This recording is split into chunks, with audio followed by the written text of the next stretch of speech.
This is the story of the one. As a custodial supervisor at a high school, he knows that during cold and flu season, germs spread fast. It's why he partners with Grainger to stay fully stocked on the products and supplies he needs, from tissues to disinfectants to floor scrubbers. Also that he can help students, staff, and teachers stay healthy and focused. Call 1-800-GRAINGER, click Grainger.com, or just stop by. Grainger, for the ones who get it done. It's KFI AM 640, and you're listening to The Conway Show on demand on the iHeartRadio app. Getty Museum in the one on the coast, right? Right, the Villa, I think is what it's called, or something like that. And I was going out with, I had a brand new girlfriend, right? Oh. We'd only been dating for like a week or two. Oh. Museums are always kind of that go-to date place, right? Yes. And she said she got tickets, because back then you had to have tickets and a reservation. Yes. To go to the Getty. Yeah. So she said, I have tickets and a reservation to go Saturday to the Getty Museum. You want to go? I said, what time? Look at you put conditions.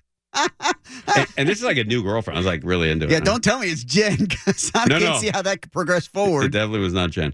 So she said, what do you mean? I said, well, the Dodgers are playing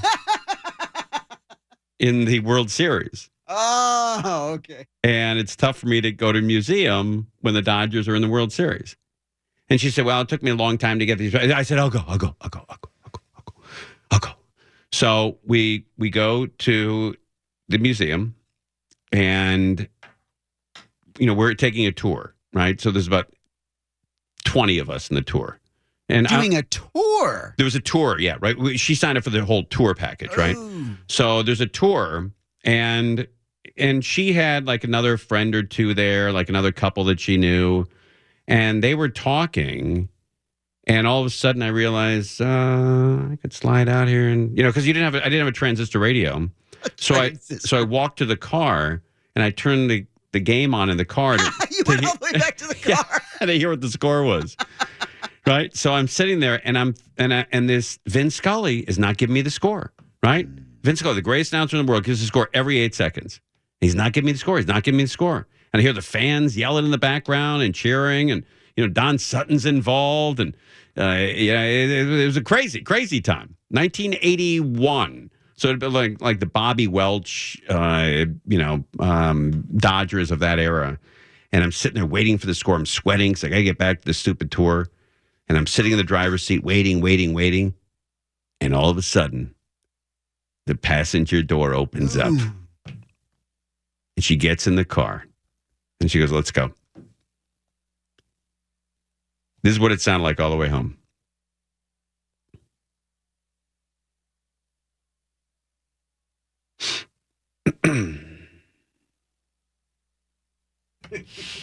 All the way home. You didn't ask to turn on the radio or anything? No, I didn't think it was my perfect time to turn the radio. But leaving the tour and heading back to the car was all right.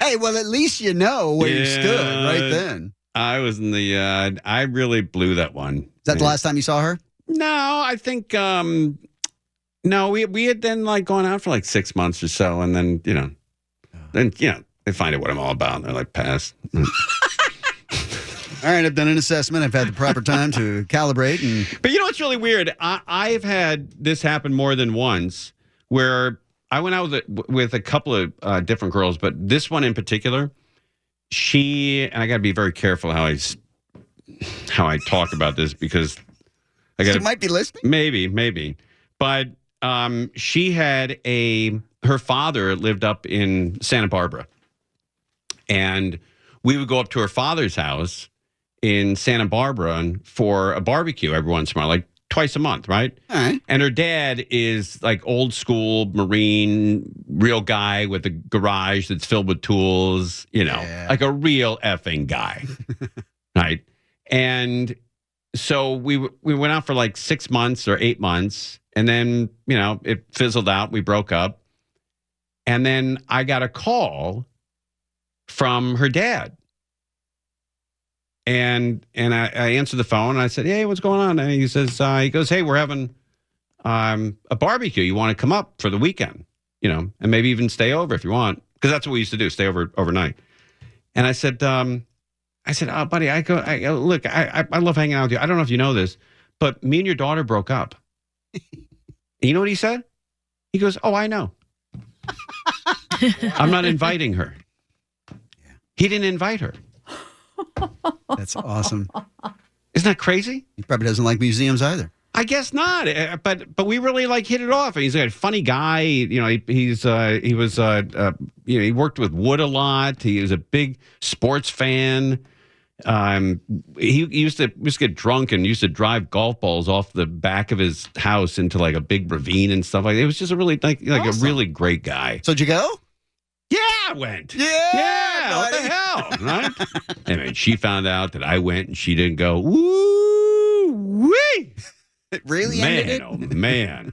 Not only did it end, but God Almighty! I mean, he never ever saw the end of that. He still had to be around her. I think she's still pissed. Right? Like if I went out with a girl, and maybe my dad or my mom, found a connection with her, and then my dad or my mom was having a barbecue and they didn't invite me and they invited her, I would say, God bless them. Right? Yeah. Like, hey, look, she wasn't for me, but maybe you saw something I didn't see in her, and, good luck. That's great. Did that happen to you often where the parents liked you more than she did? 100% of the time. Yeah. I was always like... That was me. Is that right? Yeah. I did a thing once with an instructor who helped you sort of figure out what he called were like your essences that kind of helped you figure out cool. how you are perceived to other people, and kind of combine that with their first impression of you. Oh, that's wild. And you end up with these 7 sort of key words or phrases that describe uniquely you. Really? So my 7 were things like self-assured and dark corners was one. But the one that I always thought was the funniest was their mothers love me. Really? Yeah, and that's absolutely the case with me. That's great. Yeah, man. all the parents always love me far often more than the girls do. Well, it also might be because you and I are a little old school. Yeah, yeah. There's a respect that. Yeah. But every time that I went out with a girl, and trust me, it's like it wasn't a harem. Trust me. But yeah, right. Every time, even a blind chicken gets a kernel once in a while. And every time I was going out with somebody, I always had a better relationship with their parents than I did with her. Always. Yeah. I mean, I felt like much closer even to their parents than I was to her. Like sometimes. Look, Steph nodding his head. Are you a trifecta dude? Yeah, same. Is that right? I was always a favorite. Yeah, isn't that crazy, huh? Yeah, almost to the fact where you're embarrassed by it. It's like, man, I got invited to my girlfriend's house for a barbecue, and she wasn't invited. That's wild. And awfully embarrassing, too. Okay, we're going for a superfecta. No way. Yes. Really? Yes. You were always, like with all your boyfriends, you hooked up with their parents in a different way than you did with the boyfriend. Absolutely. Wow. And even different way. my ex-husband's parents. Really? Like, to this day, I'll still hang out with his mom. Is that right? Wow. That was a long That's time wild. ago. Does that bother him? Who cares? Or is that why or is that why you do it? No. I mean, his parents were the coolest. I couldn't believe he came from them. I'm smelling the odor of that one. Yeah, like, I can't believe that came, but F that guy. That's fantastic. Do you know that in my mom's household, we were not allowed to bring a girlfriend, or my sister couldn't bring a boyfriend home. Like, she had a place in Canada, and I was dating this girl, and she wanted to, my mom wanted her to come out to the house to see the house and, hang out for a while. And I said, hey, why doesn't she come out and spend the weekend? And she says she's not spending the weekend unless you're married. My mom's very strict like that. And I said, wait a minute, she's got to drive from Toronto, which is 4 hours, do the barbecue, and then drive back to Toronto? She says, yes, you're not having anybody stay under the same roof unless you're married. I'm like, okay. So I was never able to convince any of the girls I was going out with to make that drive. They're like, F you, I'm not driving out to Toronto for 4 hours, then driving home for 4 hours. So up until I got married, which was 2005, I was one of the last guys to get married. Everybody around my mom's house, all the neighbors, the Bresnahans, the Kerrs, the Johnsons, the Daltons, all the families, they all thought I was gay. Even the Robertsons? Everybody. Because I couldn't bring home a girl and she couldn't spend the weekend and they'd never drive for 5 hours and then drive home for 5 hours. So when I got married, everyone's like, wow, I thought you were gay. I'm like, no, it's my crazy mom. You're listening to Tim Conway Jr. On Demand from KFI AM 640. Have you ever done hypnosis? I did hypnosis when I smoked cigarettes. And what did they do? It was a lady. She sat me down, and she tried to put me in a trance. And I remember she said there are 500. Oh no, she said all these cigarettes go to the ocean, and 5 million species have been wiped out by just cigarettes alone. And I stopped and I said, wait, how much? And she goes, shh, don't say anything. And I said, well, that seems like a high number. What'd you say? You said like 5 million? 5 million species have been killed by cigarettes? She goes, yeah, 5 million species have been wiped out by cigarette butts in the ocean. I said, all right, well, where'd you get that from? And she goes, no, you're supposed to close your eyes and just, I said, okay, but that stat seems high. I don't know. All right. She goes, right back to it. Okay, back to trancing. So she kept saying, your lungs are going to feel like the oil in the ocean from the Exxon Valdez that leaked, that leaked 40 billion barrels of oil into pristine Alaskan waters. I said, how many? 40 billion seems high. Oh my gosh. And she was way off with all her numbers. And so by the time I got out of there, it was in an office building. I remember it was in Sherman Oaks. And before I paid for parking, I was smoking. I remember the guy asked me, he goes, can you put that out while you're paying for parking? Usually it's more than one. People I know who've had successful hypnosis treatment for smoking, it's more than one thing. Sometimes it'll be 2 or 3 sessions. Yeah. And then they give you like some home thing that you listen to that reinforces what the session was. Doesn't sound like you had any of that. I had nothing like that. Have you ever had acupuncture? Oh, I'm in the middle of it now. I've got one really, I think, good acupuncturist and one maybe, I didn't tell you about one my back? No. Oh. Wait, does acupuncture work for you? Hard to say because I think it does a little bit, but it depends who's doing it. Here's the problem. When I have so many physical issues. Did you get, I gave you that business card, a guy named Steve Needles. Did you ever call him? I have to get on that. Sorry. I've got so many other I met him quacks. at the track. Steve Needles, the acupuncturist? Yeah, I met him at the track. Really? Yeah. What could Seems like a possibly good be guy. bad? His hands are filthy, though. Oh, yeah, that's tough. Well, it's funny you should say that because I go to one acupuncturist who speaks no English, okay? So I speak to him through but I kind of like that. That makes it feel like Yes, it's like the he knows what he's the doing. Asian arts, That's right? right. So I speak through the nurse who also thick accent, but again, I love that too. And with my back, so he was treating me for my hand. I'm having some problems with my hand. And we go to the back because I've had this back issue, as you know, over the last month, really bad. And he said, okay, we're going to be doing this. And there was some kind of awkward exchange because I can't understand him. And she said, he wants you to know that during this acupuncture thing, he's going to be putting a needle. And I thought she said and she used the word anus, okay, which is really not something I want, regardless of how well it works. Right. And I said, he's going to be putting a needle up that area? And she said, no, not in. She thinks you were asking for it. She said, but right above, she said. Oh, my God. Yeah. So I said, I don't know if I said, I'm not really comfortable with that, to be honest. I don't really, I'm wondering if are there any other areas, like, I see the whole chart there with all the little pinpoint. Is this the guy at Sherman Oaks called Weird Larry? Honest to God. So I did it for 4 sessions. And he put one of those needles in your tuchus? He did not in your tuchus. It's Right. at the base of your spine, but it's close enough that I can understand why you'd need warning. It's no good. I don't like it. I don't Right like below your tramp stamp? Exactly. That's the spot. God. I said, that's reserved for relationships.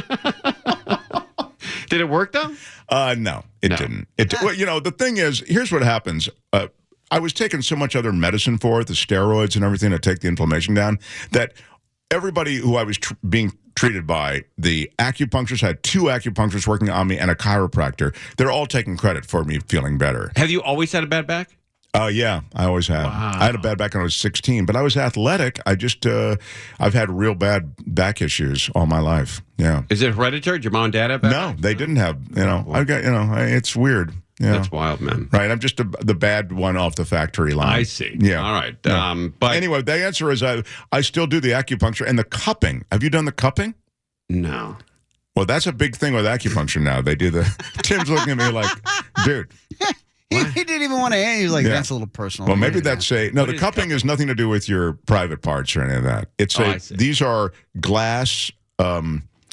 I believe things that suck the skin into your. I see. Right. I've seen that before. Haven't you? Yeah, you've seen it. So Yeah. I don't know if it works, but that's part of the acupuncture treatment. So. That's wild, man. And is that working, cupping? I don't like it, but I don't know. I don't know if it's. I don't know what. I think the real acupuncturist I'm seeing now actually is making some small, like incremental improvement in my conditions. So. All right. Well, that's cool. So there you go. I'll keep you posted. Why Tim. don't you just drink more? I have, as you're aware, I've not ruled that out. Okay. Yeah. Very good. You're listening to Tim Conway Jr. on demand from KFI AM 640. This is the story of the one. As a custodial supervisor at a high school, he knows that during cold and flu season, germs spread fast. It's why he partners with Granger to stay fully stocked on the products and supplies he needs, from tissues to disinfectants to floor scrubbers. Also that he can help students, staff, and teachers stay healthy and focused. Call 1-800-GRANGER, click Granger.com, or just stop by.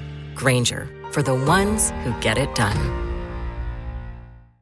I was telling a story about my mom and dad would take us to Disneyland once a year, and they would tell us 3 months or 4 months in advance, right around Christmas, hey, we're going in on April 9th. So you got to behave. And one of my brothers decided not to behave. He bought itching powder and spread it all over the desks of all the kids. And they all, I'm 99% sure this happened, where all the kids' parents had to come pick them up because they were all itching like crazy. They didn't know what it was. They didn't know what it was. And they're breaking out in like hives and stuff. And I'm about 99% sure that the fire department was called as well, because they were next door and the paramedics came over to try to figure out what happened. And they found a box of itching powder in my brother's desk. Well, I'm starting to understand the 3-day suspension. Yeah, he's lucky he didn't get expelled. Yeah, I mean, that turned into a big deal. Right, because what if one of those kids was allergic or had a condition or something, and they got swollen eyes or whatever, Or and was inhaled it Yeah, accidentally. right. Exactly, and got in their lungs, and it's a big deal. A big deal. Yeah. So I'm with the principal and the teacher that there had to be some action. Right. Yeah. Normally I'd support my brother, but I think he crossed the line. Okay. Just barely. So he was told by my dad, you did this, you got in trouble, you got caught, you're not going to Disneyland this year. And I thought, woo, my dad never, ever does stuff like that. Ever. So like all the kids are going, he's serious. Yeah. This is bad. And so the morning we're going, you always wake up early and you have breakfast. And he always took us out of school to go. So it was a big special day. You didn't have to go to school. And we're all going to Disneyland on a day where we were supposed to go to school. And so Disneyland was fairly empty and you could walk around and enjoy yourself. And we all get in the car, except my brother with the itching powder.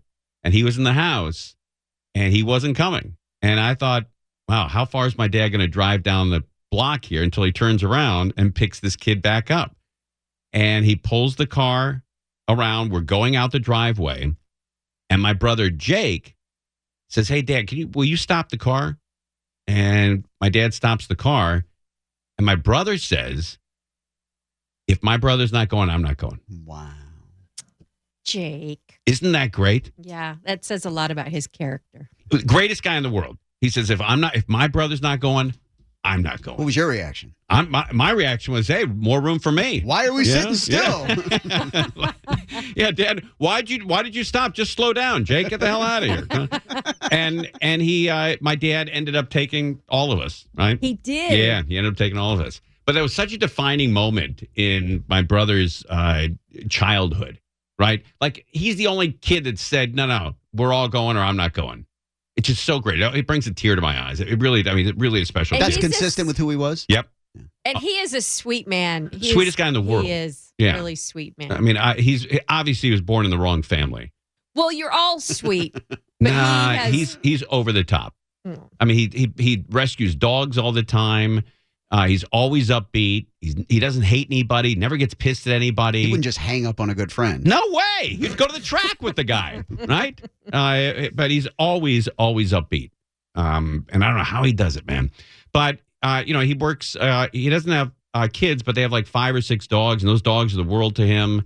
And he's just a really decent human being, really a really good person. Yeah. And of all the brothers and sisters, I think his character, I don't know where it was formed, but somebody had an influence on him that we all didn't catch. well, is he the baby? No, he's fourth, fifth, sixth. Yeah, he's fourth born. So he's And- close to the middle there. Yeah, he's a middle kid out of 6, right? The 3 and 4 are the 2 middles, right? Do you find that, I don't know how much you've looked into that, do you find that the order of births with all your siblings kind of go true to form from what we've always heard, the first and the middle and the last and all that? You know what? I'm not really sure what those theories are. Like, is it? I know that my sister got a lot in life. And she was the Firstborn. youngest. Oh, she was the firstborn. Yeah. She's the oldest. We had one girl, and then my dad had 5 boys. I think my mom and dad. My mom had something to do with it too. I think the girl thing makes sense, but also the firstborn thing makes sense. So she double dipped. Oh, my God. With the privilege, I guess you could say. My dad wrote a song about her. My dad has never written a song in his life. He wrote a song about her, and there's a million pictures of her around our house growing up. I think there was one of me, and try to find one of the youngest. So long, man. There's You not want to one. hear some of the characteristics Okay. of first, middle? Okay, so first, natural leader, high achiever, organized, on time, know-it-all, bossy, responsible, adult pleaser, obeys the rules. The middle child. Does that make sense? Wait, go slowly again. The firstborn is one. Natural leader, Yeah, high achiever, very organized, very organized. on time, Always. know-it-all. Yeah, no, I think You guys, she knows it all. excuse me, you guys went Thursday nights, not Friday nights to tapings. Yeah, she didn't Wow. know. She didn't know that, Pros right? are So said maybe that, not. Kelly, not me. Not all of it. She knew. Bossy, As a kid, yeah, get in the wheel well. That's a little yeah, pretty bossy as a kid, right? Yeah, responsible. Yes. yes, Adult pleaser. yeah, Yeah. right. Obeys the rules. Yeah, pretty much, yeah. Right. Okay. And she had, by the way, she had a massive, massive bedroom. It was supposed to be the master bedroom to the house that we lived in the valley. That's so cool. And the rest of the boys were in one room. There were That's so cool. 5 of us in one room, and she had a fireplace in her room, Oh my a walk-in A closet, fireplace in her room. and had 2 different exposures. Like she looked west and north from her windows. 2 different exposures. Huge ass room. Good for her. And we were all piled. We had 2 bunk beds and a car bed. So we had 2 bunk beds that we slept in, and my brother had one of those like speed racer car beds. All those stinky boys. God, it was unbelievable. I don't know So- why we put up with that. Because you had to. Well, we could have. I mean, there's 5 of us. We could have taken over. You should have. We should have. We couldn't. Though. Taking her out. Middle child. Okay, middle child. Flexible, easygoing, social peacemakers, independent, secretive, may feel like life is unfair, strong Wow. negotiator, and generous. Okay, that's like my brother. Yeah, like Corey and Jake. Yeah, that's kind of them, right? Okay, the babies of the family. All right, this is Sean. Risk taker, outgoing, Yep. creative, self-centered, Oh yeah. financially irresponsible, No, he's not that, but competitive, so far he's like 8 for 9. Yeah, 9 for 10. Bored easily. Very easily. Likes to be pampered. I don't know. Sense of humor. Very funny. And that was for those. Okay. If you're the only child, close to parents, self-control, leader, mature, dependable, demanding, unforgiving, private, and sensitive. Wow. Man, oh man. That's wild. It's such a generalization, but man, do they nail it. I hit a lot pretty of those. accurate. Yeah. I hit a lot of those. Yeah, that's wild. That's crazy. Man, that's that the youngest one. I mean, you described my brother Sean to the T, except that he's not irresponsible. He owns 2 restaurants in Steamboat Springs, He's the one in Steamboat. Colorado. Yeah. Oh, okay. Yeah, I worked up from nothing. He was like a busboy. So gotta with go out there. so with 6, you find those ones that are in the middle. They're sort of like a variance of those things. you know, like, Yeah, that pretty much nailed them though. I guess if there's 6 kids, the 3 and 4 are the middle one. Yeah. Yeah. I guess so. Yeah. Yeah. Well, that's about right. But that's wild how you can generalize like that. That's crazy. You're listening to Tim Conway Jr. on demand from KFI AM 640. I only have one of those stories. Crow has like 900 of them. My God. But where you got hit on by somebody who's really influential in in show business, or really could make your life better. With a job promotion and crap like that. But there was a big agent in Hollywood, agent/manager, and I met him. Oh, I thought you were going to say Judy Denton. Oh, Your no, old agent. no, not Judy. No way, man. Scandalous. She was kind of a nightmare, No. wasn't she? Judy and I dated for 3 months. What do you mean? What? Yeah. No, I'm just kidding. But I was at with my dad at God, I think it was like the Arsenio Hall show. It was one of those late night talk shows. I know it wasn't the Tonight Show. I think it was Arsenio Hall. And that manager was there. He represented some other big actor or whatever. And we just talking backstage in the green room. And I didn't even know the guy was gay. I thought, we were just chit-chatting. And he said he had a poker game at his house every, month or so. And he says a lot of, big Hollywood types show up and we just play poker for a couple hours. I said, no, Poker? okay. Yeah. Poker. Yeah. Barely even know her. And I said, yeah, if I'm in the area you're playing and, stop by, and went over there, and sure enough, there were like 7 people there. And I ended up knowing like 2 of them. I knew one was a writer and the other guy was an actor, and the other guys were like producers and, Hollywood types. And so we're playing poker. Everyone's, drinking, smoking, having a good time. And then one guy gets up. He goes, I got, kids to take the soccer in the morning. I got to go. So he splits. Another guy splits. So we're down to like 4 people, and we're playing blackjack. So, it's not poker anymore. You can't play poker with 3 people. So we're playing blackjack and, other games, and it wasn't for a lot of money. And so I said, I got to use your bathroom. So I go to the bathroom, in there for 2 minutes. And I come out, and all the other players have split. And this guy's on the couch with a glass of wine. Right? Our music's playing. And he And goes, nothing on. no, he was fully clothed. It wasn't that we weren't there yet. Yet. And he says, hey, why don't you sit down and we'll talk about your career, right? Ooh. And then I remember he goes, why don't you sit down and we'll talk about your career? So where'd you go to breakfast? Jesus Christ. It's smoked by everybody tonight. Get a grand slam or a moon's over my hammy? Almighty. It was Beverly Hills Hotel. It was very good. It was. Look, I'm not a cheap breakfast. I'm not a Denny's guy.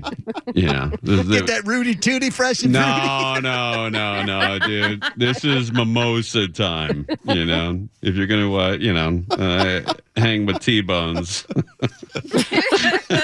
So to speak, if you know what I mean. That's right.